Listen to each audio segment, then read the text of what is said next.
Hey guys, make sure to stand till the end. We'll explain why it's super important to test fuses and relays and not to just assume that a fuse is good or bad, because that may cost you thousands of dollars in repairs.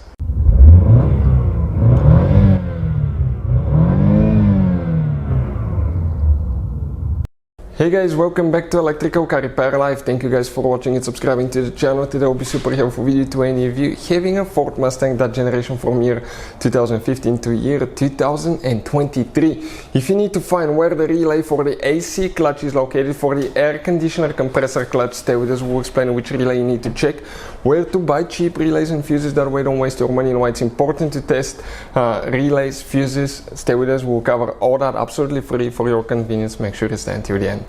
Before we start, let me just tell you a little bit about us, guys. Every single car we get here at the garage, we try to make at least 200 to 300 free repair videos. We take them completely apart. We show you how to fix pretty much anything, guys.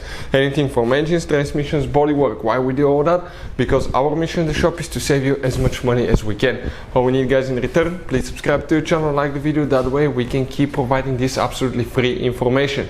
And if you guys need to buy any replacement fuses, relays, because some of those could be really expensive at the parts store, any parts, any tools for your car, check out the link in the description of the video below.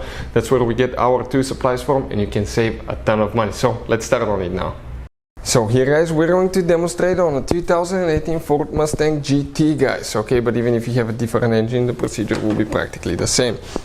This is the fuse box right here. Now, in order to open it, you're going to press that notch. When you do, you're going to pull up at the same time right here.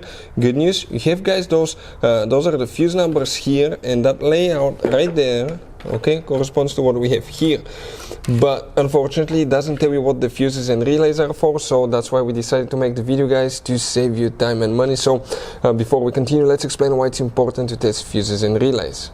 It is, guys, very important to test fuses and relays. On those fuses, you cannot clearly see if they're burnt or not, especially you can see in the J-case fuses as well.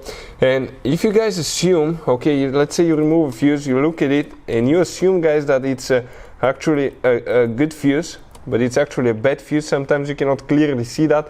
What can easily happen, guys, at that point, you can put the bad fuse in, and you start replacing parts and tools that you don't need to, so you lose your time, you lose your money to fix a problem that doesn't exist, when all we had to do is test the fuse and replace it. We'll put a link to a special video that will teach you how to test fuses, how to check relays very easily as well, guys. So check it out, it will be in the description of the video below. So now, guys, the relays, you have specific relays that could be really hard to find, especially those little guys, and expensive. So we'll put a link again in the description of the video below where you can get them from. We'll be working that fuse box right here. Okay, we're talking about that fuse box over there, and the relay that we need to check is relay number 57. Check this thing out, relay number 57 right here. That's the relay that we'll need to check for the AC clutch compressor. Hopefully the video will be helpful. If you have any questions, let us know. Thank you for watching. See you next time.